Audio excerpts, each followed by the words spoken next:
और वर्गमूल, square and square roots का चैप्टर समाप्त हो गया। उसी से संबंधित यहाँ कुछ महत्वपूर्ण बातें हैं जो आपको कक्षा 8 के साथ साथ विभिन्न प्रतियोगी परीक्षाओं जैसे टेट है, एसएससी है, बहुत से अन्य प्रतियोगी परीक्षाओं में भी आपको लाभ देगा वो। तो जैसे सबसे पहले बात हो जाए कि पूर्ण वर्ग संख्या। पूर्ण वर्ग संख्या किसको कहते हैं? ऐसी संख्या जिसका वर्गमूल पूर्णांक में ज्ञात हो जाए। पूर्णांक में ज्ञात होने का अर्थ हो गया जिसका वर्गमूल निकालने पर दशमलव में ना आए, दशमलव में ना निकालना पड़े, पॉइंट में ना आए, जिसका वर्गमूल पूर्णांक।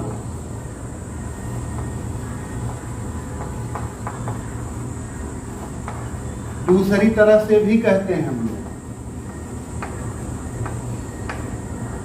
यदि किसी संख्या के अभाज्य गुणनखंड करने पर सभी खंड जोड़े के रूप में, तो वो संख्या पूर्ण वर्ग।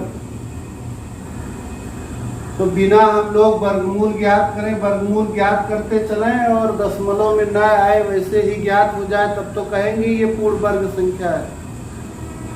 और अगर नहीं ज्ञात करना है, वैसे ही बताना हो कि दी गई यह संख्या पूर्ण वर्ग संख्या है या नहीं, तो उसके लिए देखिए यहाँ एक ट्रिक है कि यदि किसी संख्या के अंत में 2, 3, 7 या 8 हो, पहला ट्रिक,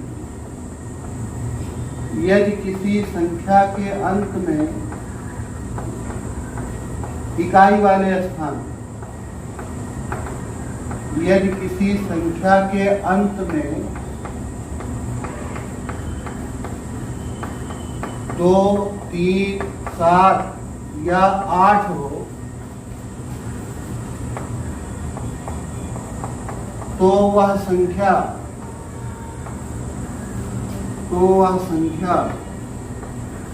पूर्ण वर्ग नहीं हो सकती।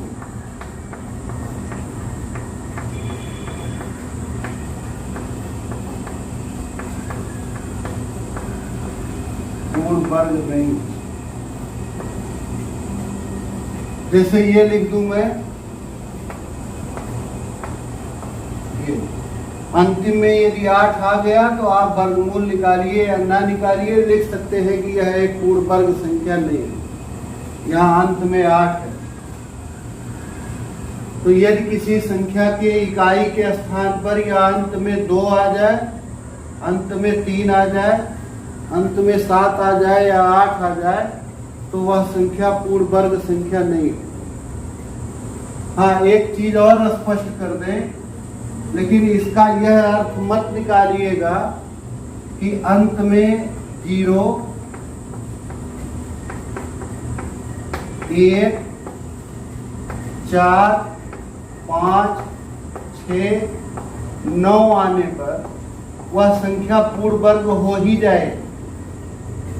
नहीं तो कहो जिनके अंतिम में ये आ जाए वो पूर्ण वर्ग नहीं होगा, इनको छोड़ के आ जाए ये सब तो पूर्ण वर्ग हो जाएगा। ऐसा कोई आवश्यक नहीं। ये तो कंफर्मेशन है कि पूर्ण वर्ग नहीं हो, लेकिन अंत में ये आने पर संख्या पूर्ण वर्ग हो भी सकती है और नहीं भी हो। पूर्ण वर्ग हो भी सकती है और नहीं भी हो।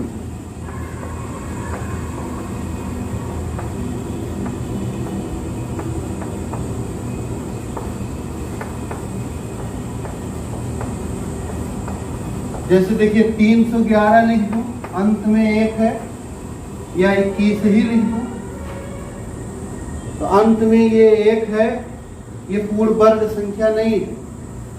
लेकिन 121 लिख दूं, अब ये पूर्ण वर्ग संख्या है, 11 का वर्ग है। तो देखिए कभी 1 होने पर पूर्ण वर्ग नहीं है, 1 होने पर पूर्ण वर्ग है। तो केवल हम लोग को ये कंफर्मेशन है, इस संजोग से कहीं लिखा मिल गया कोई संख्या जिसके अंतिम में 2, 3, 7 या 8 आ जाए तो बिना ज्ञात किए हम लोग लिख सकते हैं कि यह पूर्ण वर्ग संख्या नहीं।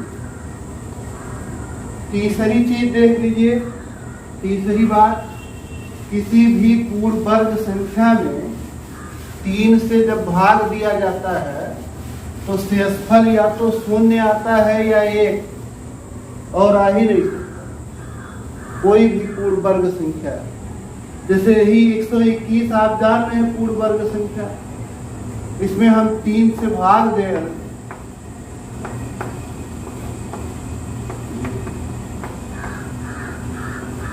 देखो शेषफल 1 आ गया।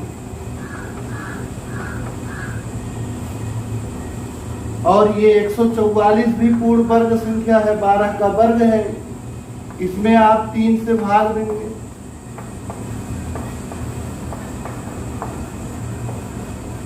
तो शेषफल 0 आएगा। कोई भी पूर्ण वर्ग संख्या होगी अगर, तो यदि आप उसमें 3 से भाग देंगे तो या तो शेषफल 1 आएगा या तो शेषफल 0 आएगा, इनके अलावा नहीं आ सकता। तो यह भी एक महत्वपूर्ण बात होगी। इससे भी आप चेक कर सकते हो, जिस संख्या को देखना हो कि ये पूर्ण वर्ग है या नहीं, उसमें 3 से आप भाग दे दो, या तो शेषफल 1 आए या 0, तब तो कहेंगे पूर्ण वर्ग है। 1 और 0 के अलावा कुछ शेष बच गया तो निश्चित रूप से वह संख्या पूर्ण वर्ग संख्या नहीं है। तो ये 3 से भाग देने पर शेषफल 0 या 1 आता है। किसी पूर्ण वर्ग संख्या में, किसी पूर्ण वर्ग संख्या में, और देखिए सबसे मजेदार बात, 3 से ही नहीं, किसी पूर्ण वर्ग संख्या में 4 से आप भाग दीजिए तो भी यही दोनों शेषफल आता है, अर्थात शेषफल या तो 0 आएगा 1। किसी पूर्ण वर्ग संख्या में 3 से अथवा 4 से भाग देने पर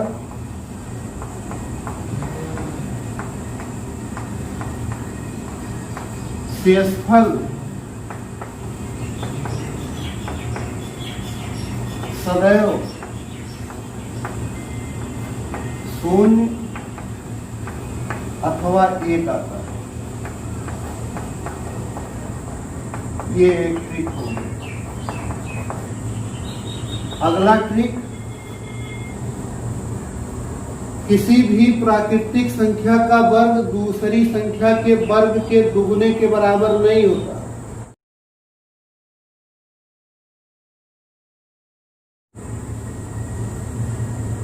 किसी भी प्राकृतिक संख्या का वर्ग दूसरी संख्या के वर्ग के दुगने के बराबर नहीं होता।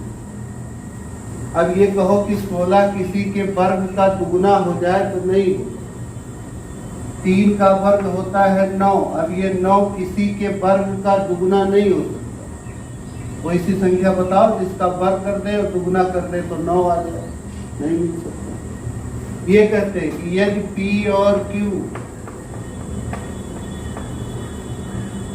और Q दो प्राकृतिक संख्याएं हैं, दो भिन्न भिन्न प्राकृतिक संख्याएं हैं,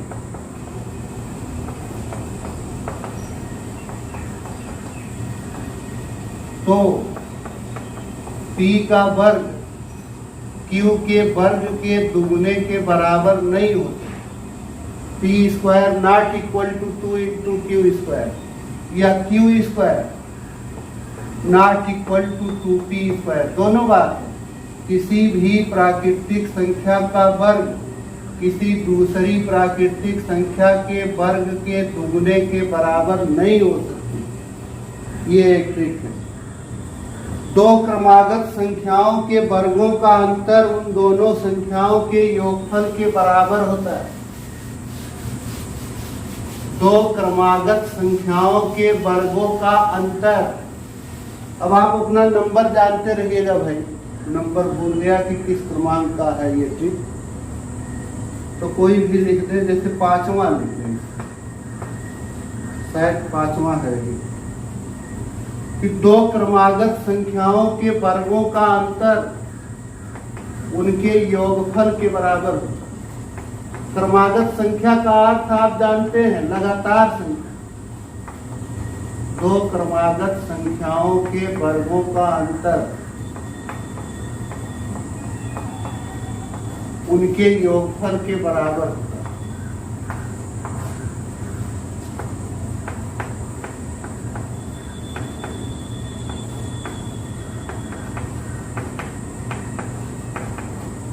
जैसे दो क्रमागत संख्याएं ले लूं, 3 और 4, तो ये 3 का वर्ग हो गया 9, 4 का वर्ग हो गया 16।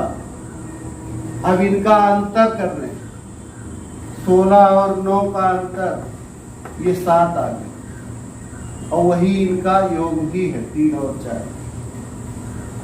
कोई भी दो क्रमागत संख्याएं ले, जैसे मान लीजिए 9 और 10 ले लेते, इनके वर्गों का अंतर 10 का वर्ग में से 9 का वर्ग घटा दिए।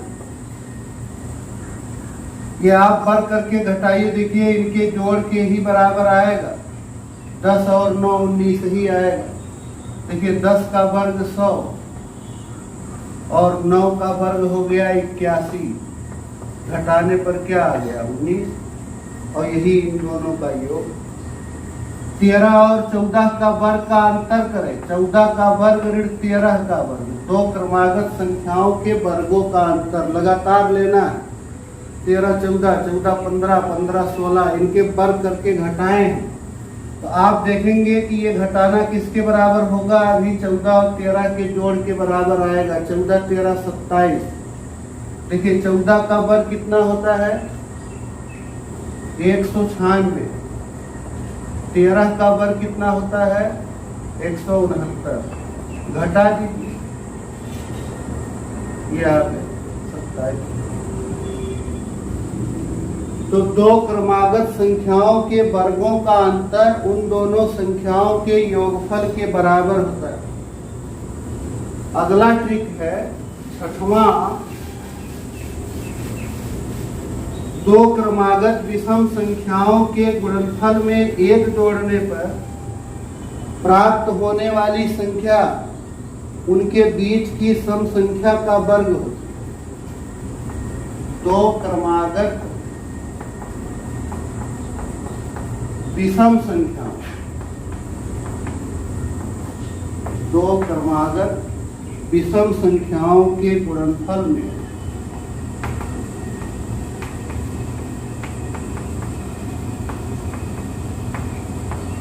एक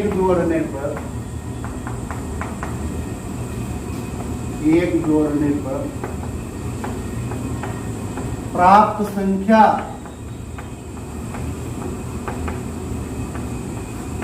इनके बीच की संख्या के वर्ग के बराबर होता है। इनके बीच की संख्या के वर्ग के बराबर।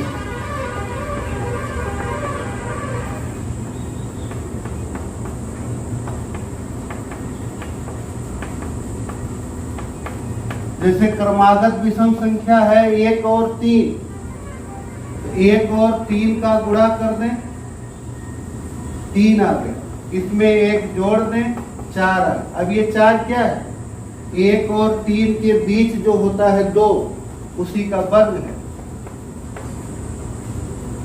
3 और 5 ये क्रमागत विषम संख्याएं हैं, लगातार विषम संख्या। तो 3 और 5 का गुणा कर दें आप, और जो आए उसमें 1 जोड़ दें, तो पक्का है वो 3 और 5 के बीच वाली संख्या का वर्ग ही आएगा। ये हो गया 16, और 16 क्या है 3 और 5 के बीच की संख्या अर्थात 4 का वर्ग, कोई भी हो। अब जैसे 17 और 19 ये दो क्रमागत विषम संख्याएं, इनका गुणा करके आप 1 जोड़ोगे तो पक्का है जो इनके बीच की संख्या है 18, उसके वर्ग के बराबर आए। आप गुणा करके जोड़ के देख सकते हो।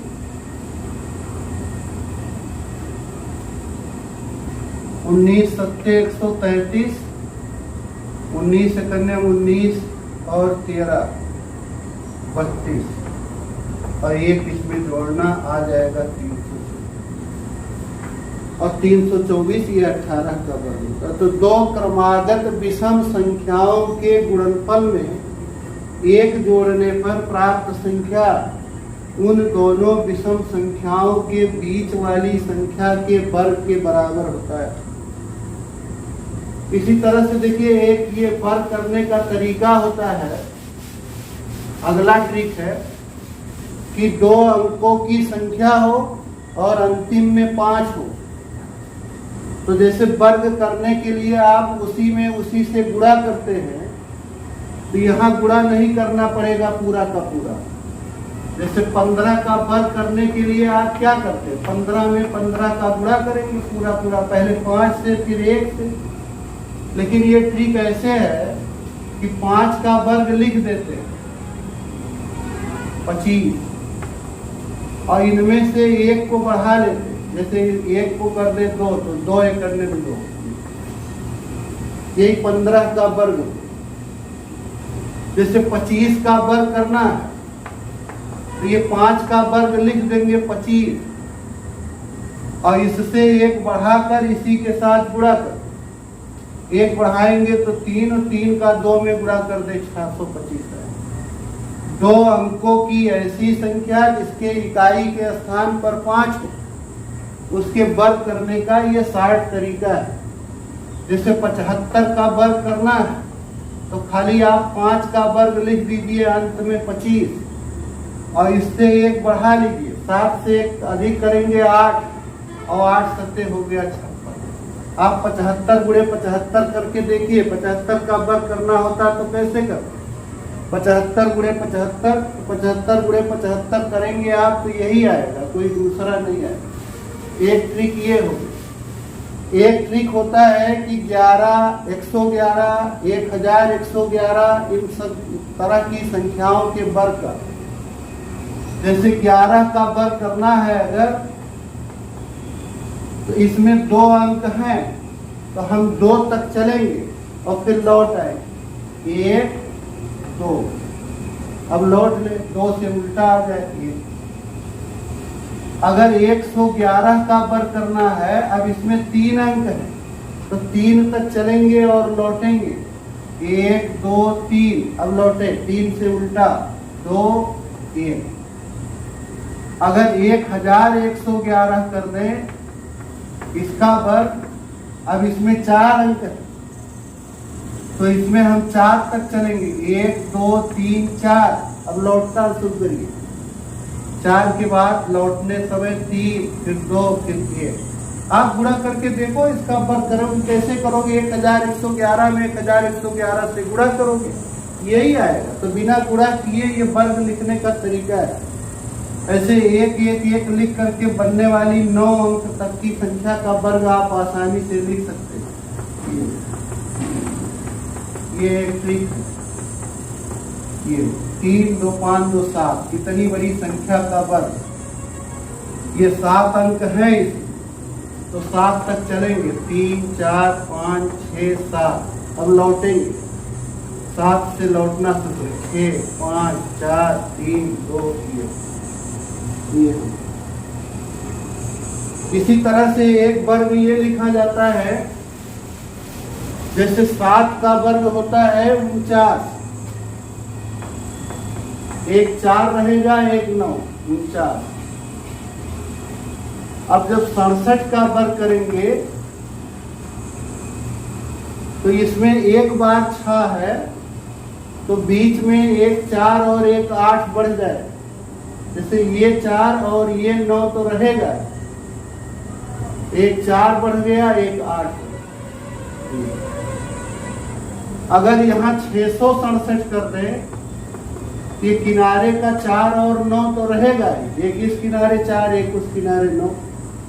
अब इसमें 2 बार 6 आया है, तो 2 बार 4 और 2 बार 8 बीच में लिखना पड़ेगा। ये 2 बार 4 और 2 बार, इसका वर्ग यही आएगा, कुछ दूसरा नहीं है।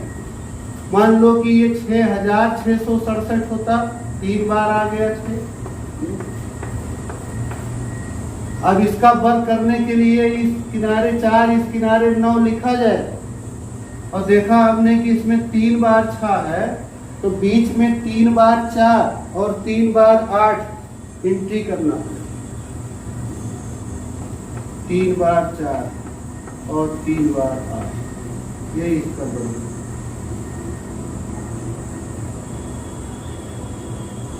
तो इस प्रकार इस तरह की संख्याओं का वर्ग हम लोग करते हैं।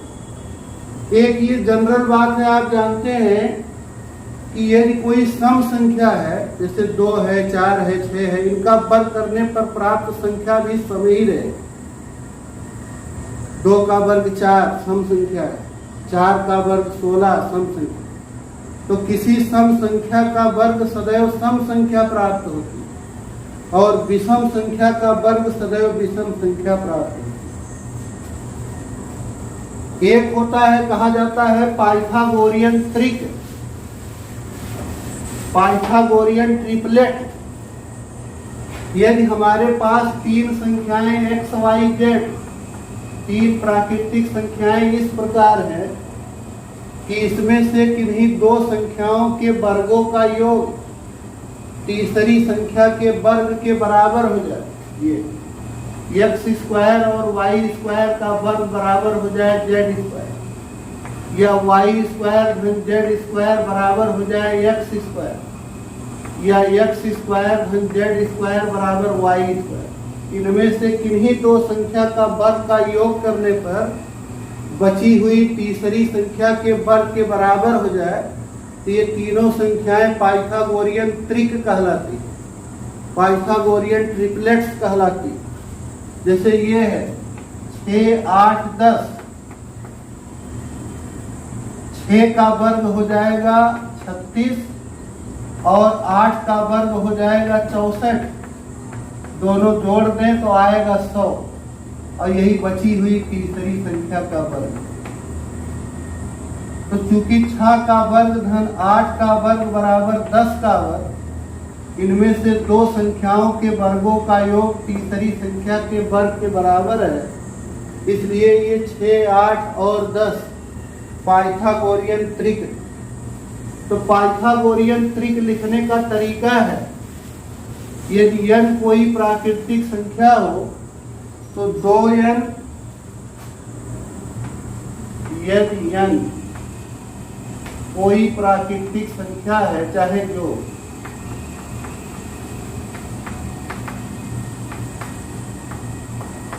तो 2n n² 1 n² धन 1 से बनने वाली संख्याएं पाइथागोरियन त्रिक होंगी, पक्का है।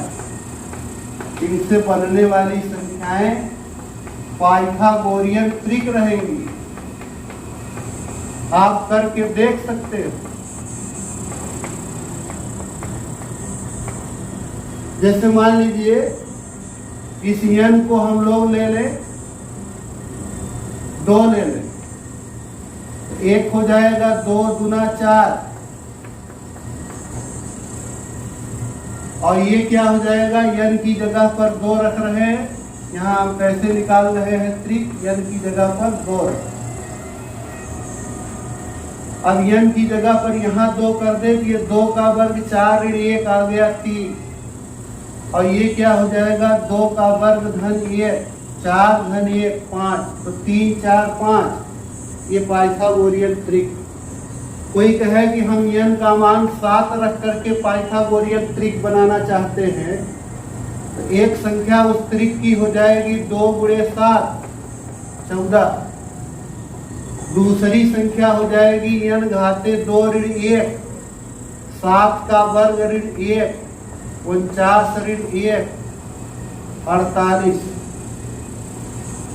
और तीसरी संख्या हो जाएगी n का वर्ग धन 1, n ले रहे 7 को, 7 का वर्ग धन 1 49 1 50। निश्चित रूप से इसमें से किन्हीं 2 संख्याओं के वर्गों का योग तीसरी संख्या के वर्ग के बराबर